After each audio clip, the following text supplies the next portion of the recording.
sudah dirahmati. Nah, itu kan doa kita. Masalah dirahmati apa itu urusan Allah. Tapi doa kita semoga tetap mendapatkan rahmat dari Allah Subhanahu wa taala. Itu kata iman yang dimuliakan Allah Subhanahu wa taala.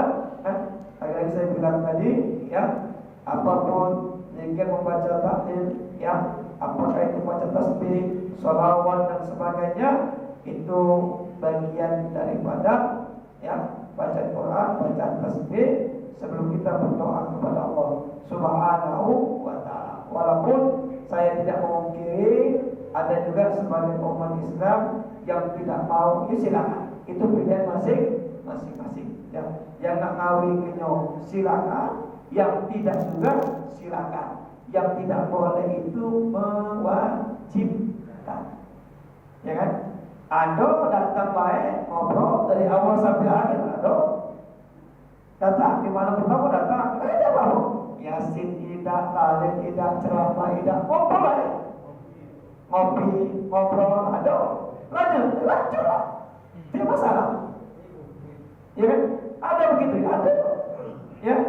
Nah, maka para ulama terdahulu saya bilang tadi, ada terutama di kita, oh sudah diistilah dengan pikir untuk beda bentuk.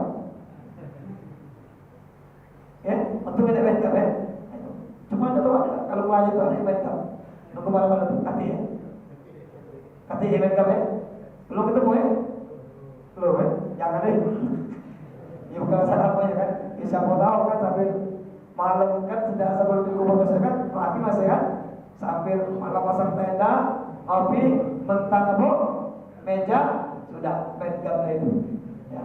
Jadi kalau iman yang dimuliakan Allah karena kita diingatkan tadi ya. Tuh. Kemudian juga kalau iman yang dimuliakan Allah Subhanahu wa taala, maka dari Sa'id qol i'takafa Rasulullah sallallahu alaihi wasallam fil masjid.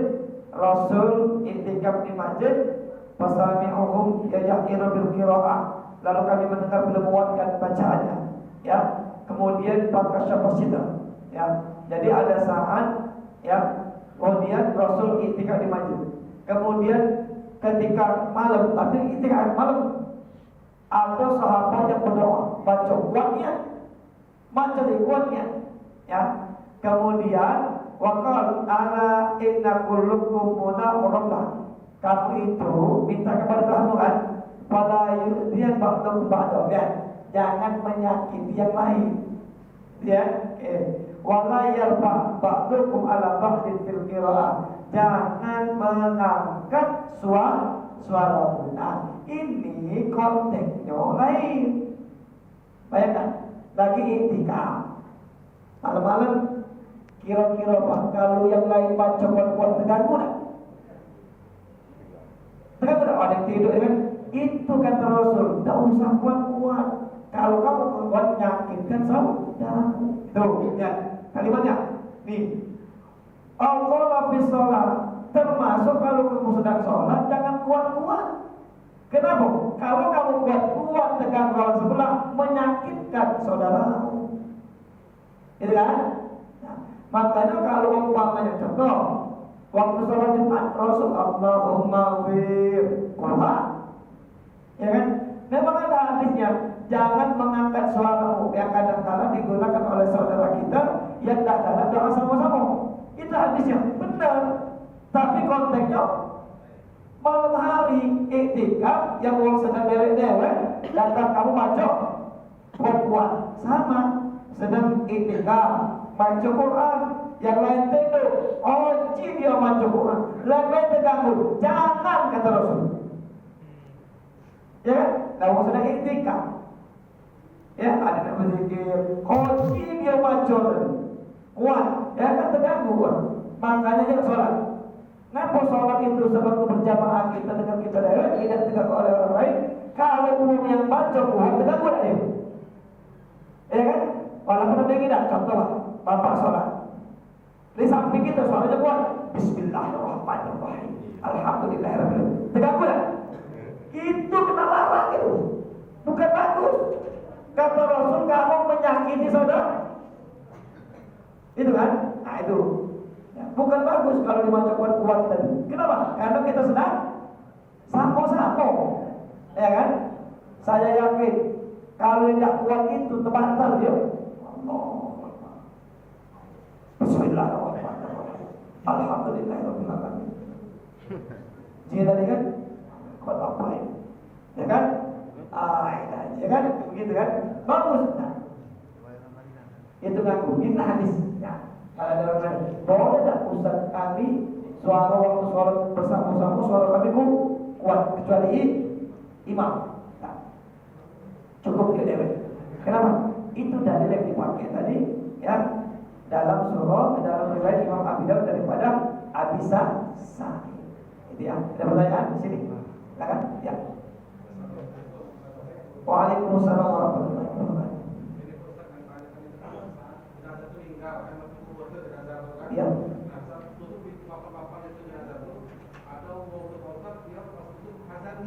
Iya. Tapi ada juga umum lain Ustaz pada itu biasanya kita atau anak. Ya. Jadi maksudnya yang Ustaz diazan ke jenazah itu atau tidak? Oke. Jadi begini. Yang pertama kalau bertanya hadis. Sekarang hadis ya. Ada tak hadis yang menerangkan tentang diazani secara khusus? Tidak ada. Nanti hadis ya. Hadis. Ya. Kalau lahir diazankan kawakan ada hadisnya. Tapi ketika meninggal di kubur memang tidak ditemukan hadisnya. Belum saya temukan. Ustaz, tapi ada memang saya mungkin ada azankan. Itu dia mengkiaskan.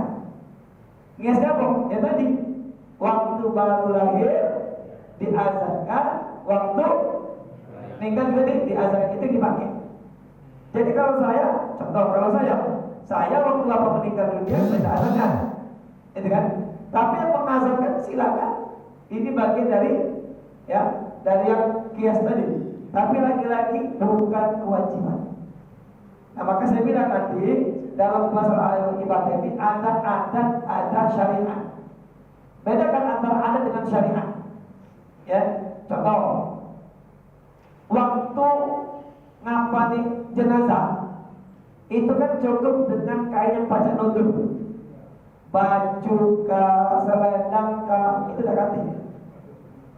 Itu di kita yang dipakai kan.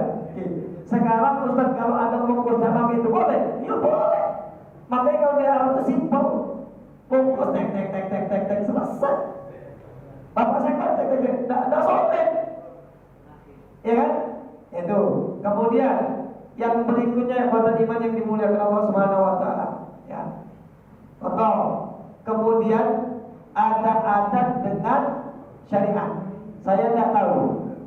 Setelah orang disolatkan, isyhadu, saksikanlah apakah dia orang baik, itu masuk adat atau syariat? Ada syariat? Ada. Ya kan? Tadi maksud syariat begini. Ada tak Ustaz hadis atau keterangan ulama yang begitu? Tidak ada. Yang ada itu begini. Hadisnya itu ada jenazah lewat. Waktu lewat orang menceritakan kebaikannya. Itu loh. Begini. Itu yang ada. Tapi ada tak Ustaz keterangan langsung hadis yang menyebutkan setelah sholat Rasul bilang begini, saksikanlah apakah ada orang baik. Dan itu bukan itu. Tapi salah tak Ustaz? Nah, ya kan? Tidak salah. Boleh. Satu karena memang tidak terlarang dan tidak bertentangan. Yang jadi masalah itu lah jelas-jelas jenazahnya tidak bagus, tingkah lakunya tidak bagus, ya kan? Bahkan dia mati baik, uang setuju juga loh. Siapa tidak? Alhamdulillah. Lah kan? Sakit kok setujunya ada kabur bekas kunyit. Ngapa kaburnya? Siapa mati? Sakit, bahkan matinya pun dalam keadaan maling jalan masjid ke mobil wong mati umpamanya ya. Lalu yang sholat itu jangan ada lemak mau PRT kalau PRT ngajak mau PRT ngajak lanjut tahu diomongkan saksikanlah apakah dia ini orang baik. Kira-kira bagaimana gitu? Dia mati kena gebuki gara-gara maling jenengan mati. Dia kita banyak setuju. Ya kan kita udah baca ya, saking klop tadi ya kan. Lah, tiba-tiba tadi apakah ada orang baik? Nak ngomong baik makanya walaupun kita ngomong baik tidak berpengaruh juga dengan dia. Tidak ada pengaruh tuh. Ustaz katanya kalau disaksikan orang-orang ini diampuni dosanya. Benar, cuma memang kesaksian itu kan orang baik, bukan dibuat-buat. Contoh begini Bapak Ibu dimuliakan Allah. Misalnya kita punya kawan tetangga yang kehidupannya baik, ya, mudah ngurusin kan, silaturahmi dan sebagainya. Mohon maaf, waktu dia nikah, di sini aku tidak kebaikan. Cerita kan? Lalu cerita, kenapa? Sekarang mau mencerita itu buang-buang atau memang kenyataan? Kenyataan kan? Nah sekarang kalau tadi waktu disaksikan baik, ngomong baik, kira-kira kapan sudah sholat ngomong apa lah? Jangan untuk mati aja, tak kata lagi pak, bagus yo. Kalau kita ngomong baik, berarti kita sumpah palsu, saksi palsu. Lah jelas-jelas tidak bagus. Ya kasat mata kita tidak bagus kan? Lalu kita katakan baik, saksi palsu lagi dong. Saksi palsu dosa besar. Apa? Iya baik. Mau berulang lagi. Saksikanlah apa yang baik. Dia apa ya kan? Ya memang dia baik. Cuma kita itu biasa ada sedang lemah itu, ya kan? Lalu bagaimana? Saya pernah begitu bang. Gimana? Ya tahu. Ini kan begini. Pak, saudara saudara, ya ada yang mau apa udah disaksikan lagi? Bawa. Lu mau saksi? Ya kita nyalakan yo. Kalau dia tahu itu suatu karena padahal bukan. Artinya maksud saya kaget kalau ada jenazah dan lagi itu langsung dibawa dan usah diribut. Tapi ada driver ada itu. Oh, apa jenazah yang disaksikan lagi? Memangnya apa kalau tidak disaksikan? Maka kita diampuni. Kayak pengaruh itu. Itu saya bilang tadi ya. Artinya ada menjadi suatu kebiasaan tapi tidak melanggar syariat.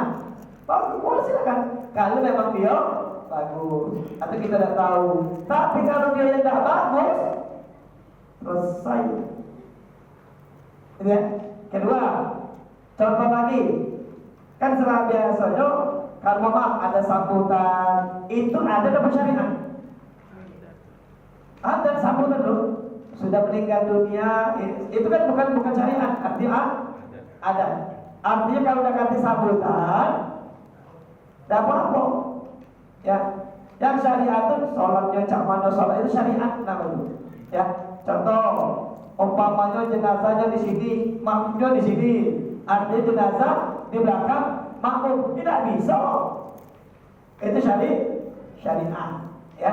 Kemudian yang berikutnya kota iman yang dimuliakan Allah Subhanahu Wa Taala, ya, umpamanya jenazah, ya kan, kalau secara hadisnya disampaikan utang piutang dulu baru sholat. Itu kan hadisnya kan? Rasul sebelum sholat dia nanya dulu, dia tinggal piutang dah? Ya sudah, kamu jawab. Ya Rasul kata beliau aku akan bertanggung jawab. Sudah, dia kita sholat. Kan secara teks hadisnya mungkin dulu kan? Maka saya pernah namakan itu.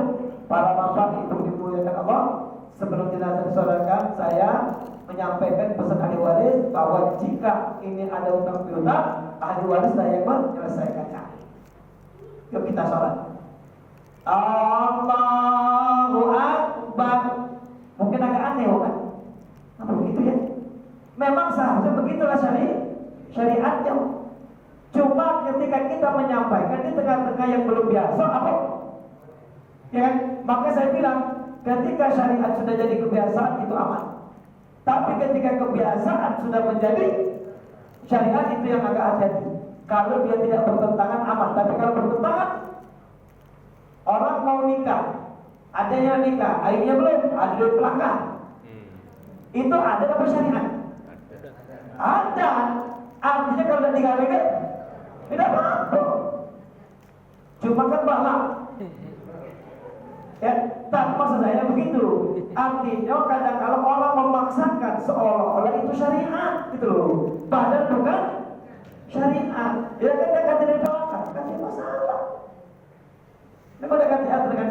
Nah, cuma ada menjadi tradisi itu loh. Tradisi maksudnya tidak jadi masalah. Tapi jangan sampai tradisi ini menjadi wajib. Maksudnya wajib Ustaz tadi gara-gara ada kati duit itu akhirnya nikahnya tertunda terus. Ya. Saat sementara perintah menikahkan itu segera. Itu contoh. Ya. Ada lagi mungkin adat-adat daripada jika tadi waktu umpamanya yang nyuruh bawah riko-riko yang nguntar duit, yang nguntar beras, ya kan? Nah, itu bukan aturan syariat. Tapi jadi ada. Melanggar tak usah tergantung. Melanggar tak perbuatan dengan syariat. Kalau melanggar berarti tinggalkan. Kalau tidak melanggar syariat tidak dilarang, silakan. Kan begitu. Artinya tidak semua adat itu jadi tidak boleh. Nah, ya kan begitu tadi. Itu contoh tadi. Atau mungkin ada adat-adat yang lain. Setiap tempat biasanya berbeda. Nah, atau adat tempat ini mungkin saya bilang bukan adat ya, tapi cara macam-macam cara-cara yang dibuat oleh nenek. Tapi saya dengar langsung ini. Bilal minta seluruh kain-kain yang sudah mandi ke jenazah. Alasan dia itu haknya Bilal. Emang kain panjang itu yang mandi ke jenazah diminta oleh Bilal. Kenapa? Karena itu haknya Bilal. Saya bilang hukum dari mana? Kan ada. Sama mohon maaf, musim kurban, motong sapi, kepala potong jagal, tidak ada itu. Seperti seolah-olah setiap potong kepala itu punya yang potong kan, tidak. Bahkan tukang jagal itu tidak dapat apa-apa kecuali duit. Ini duit upah per sapi kepala kamu nyembelih 500.000. Itulah dia kan. Nah, kalau minjem lagi tapi bukan keharusan. Cuma kan di beberapa tempat seolah-olah siapa yang motong kepala punya dia. Ya kan? Siapa yang motong langsung sudah dibayar duit pinjam kepala. Ya. Nah, itu tadi. Itu bukan syariat. Bahkan bisa jadi nanti melanggar syariat. Kenapa? Kalau itu dijadikan upah, bahaya. Tidak sah. Ya. Kita kalau minta, boleh tidak minta?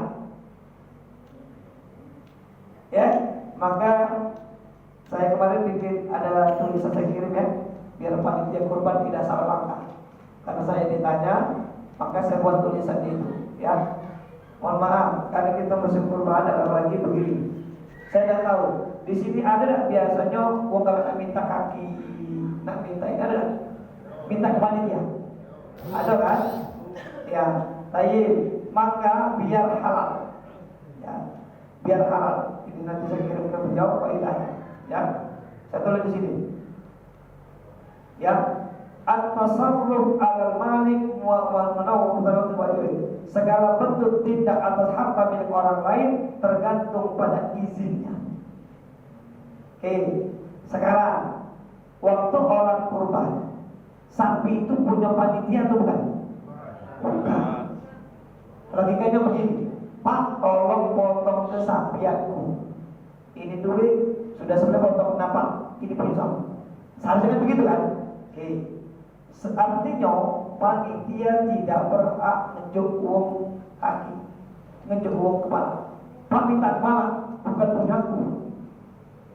Aku cuma potong. Oke, kalau dia menjodoh berarti dia tidak punya orang lain. Ustaz cuma semuanya jadi tradisi. Inilah yang mesti kita ubah. Bagaimana caranya? Tidak susah. Sapi satu, Pak Syano. Kumpul ke seluruh kurban. Pak, kebiasaan itu. Waktu kurban itu, kadang-kadang ada yang minta sapi, minta butut, minta apa? Macam mana kamu? Ya kan? Kalau kata kurban, pokoknya Pak, kami serah ke kamu tulah. Ada yang minta kasih gerak. Berarti sudah dapat mandat gitu. Aman itu, aman. Ya kan? Takutnya Pak, kaki kita lah menjual. Dia juga datang kembali. Mana butut itu? Mana? Ini pesan. Ya kan? Ya namanya anu kan. Nah, maka kalau dari awal sampai ke kalau kata ngomong sampai satu Pak, silakan maju, tapi tolong kaki, kepala, lutut jangan dijulur. Jangan dijulur. Itu sudah ada ijab kabul kita dari awal. Maka saya bilang kalau mau yang ada lalu, nanti misalnya boleh ditelepon, boleh di WA, disampaikan. Pak, pengalaman kita setiap tahunnya waktu kurban ada yang minta. Saya minta kaki minta apa? Cak mana Pak? Kalau dia ngomong, pokoknya ketua panitia, para panitia, kami sudah mengikhlaskan. Kami mandat kepada kamu, kalau ada yang minta, jawablah. Kan logikanya itu ya. Itu penting omongan itu. Kenapa ya tadi? Kok indah tadi? Ya kan? Bukan berarti kita tidak boleh ngejo. Kalau kata omongan kan gitu. Bukan punya gitu. Tapi kalau sudah ada omongan, boleh kita menjadi boleh. Kenapa? Ya. Sama saya bilang, barang-barang di masjid ini boleh kita ngambil beda izin lagi. Ada bukti kita ini boleh tak? Tidak boleh kan? Izinnya dari siapa? Ketua kan? Memang bukan barang ketua kan? Tapi beliau mendapatkan mandat untuk bertanggung jawab. Kalau hilang ketua tidak jawab. Kalau pinjam barang masjid juga punya kita galau-galau. Nah ini salah. Lah ya kan? Nah, sama seperti tadi. Itu kan bukan samping dia, bukan kambing dia, cuma dapat diminta. Tapi di sini pentingnya ijab kabul. Takut ya Pak, namanya manusia. Iya baik depan kita dah, tak berutuan. Berutuan hilang. Ya kan? Ada kan? Tapi kalau kita ngomong dari awal, kaget dia berutuan terserah. Yang jelas kita sudah minta mandat. Nah itu penting untuk kehalalan kita kecil tadi. Apa? Ya sampai dia. Iya. Makanya saya bilang tadi kan dia berbuka untuk Iya. Untuk ini kan berbuka. Nah ini saya bilang tadi, boleh saya minta. Makanya dia punya untuk tadi. Jika untuk tadi dia berubah. Kamu nggak minta ada. Kamu nak kembali apa? Aku nak kembali dia. Lajulah. Selesai. Bukan? Itulah itu saya bilang. Umpamanya makanya saya bilang tadi, contoh Ji, dia berbuka ya. Pak mana Pak? Ya sudah juga. Dah, aku nak minta kakinya ya. Sudah, dia dipisahkan. Nah itu, tidak masalah. Intinya Pak, ijab kabulnya baik. Ijab kabul dari awal itu. Karena kan pengalaman dia kan begitu. Nah itu pentingnya tadi. Kaki kita lah capek. Mohon maaf. Namanya kurban ini setan banyaknya.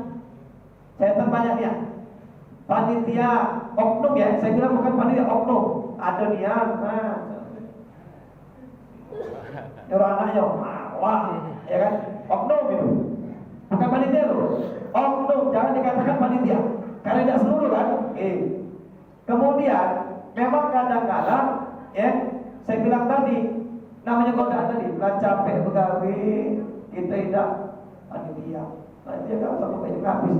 Salah panitia. Enak, padahal oknum. Kemudian yang dapat, yang korban dikit. 3 juta pasal padahal kamu kan korban kan? Dan saya tanya di situ. Masa lemak yang korban, yang tidak korban yang lonceng. Yang tidak korban yang beruntung.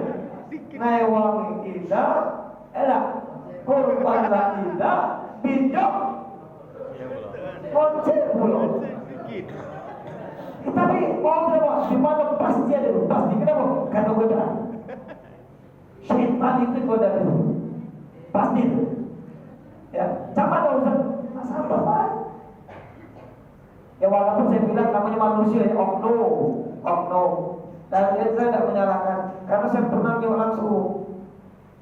Tidak pernah ke masjid, tidak pernah sholat, kapan musim kurban datang, daftarkan diri jadi panitia. Maka tidak boleh. Saya perhatikan. Ya. Waalaikumsalam warahmatullahi wabarakatuh. Korban ini kan di antara korbannya ada yang sifatnya berbagi satu keluarga, ya, dan ada sifatnya harisan. Ya. Harisan itu orangnya berkunjung. Ya. Nah, beli sapi ini, sapi di sini bayar 4. Ya. Nah, yang 3 beli, yang satu satu keluarga. Iya. Nah, 3 ini Asal. misalnya 19,5 juta Iya. harganya. Nah, pesan ini beda-beda, Pak. Iya. Tipe beda-beda. Iya. Apa di kelompok-kelompok tentu 7 orang ini dibagi, ini juga dibagi. Nah, sudah tuh Pak Ustaz. Iya. Kan beratnya beda-beda. Iya. Kan pembagiannya di antara orang itu kan beda juga. Iya. Ada 3 kilo, ada 4 kilo, Iya. ada 2 kilo. Iya. Nah, bagaimana ini akan Baik, itulah salah satu godaan terbesar. Allah juta, kecil aku besar. Nah, iya kan? Itu godaan lagi tuh. Baik, jadi begini. Kan sementara kesunahannya makan daging kurban ya kan? Iya. Oke, begini cara saya ajar. Sapi satu, ambillah dikit. Ambil dikit lah ya. Untuk ngambil kesunahannya. Sudah itu potonglah kalau jadi kesiko, baru dibagi. Kamu ya? Pertama, sapi satu dipotong. Ambil sedikit dagingnya. Ya, kalau mungkin ya setengah kilo atau tidak nyampe lah. Ya kan, seperempat. Untuk ngambil keberkahannya. Untuk ngambil keberkahan daging kurban itu tadi kan. Sisanya tadi gabung kalau. Sudah digabung kalau baru kaget dia dapat lagi.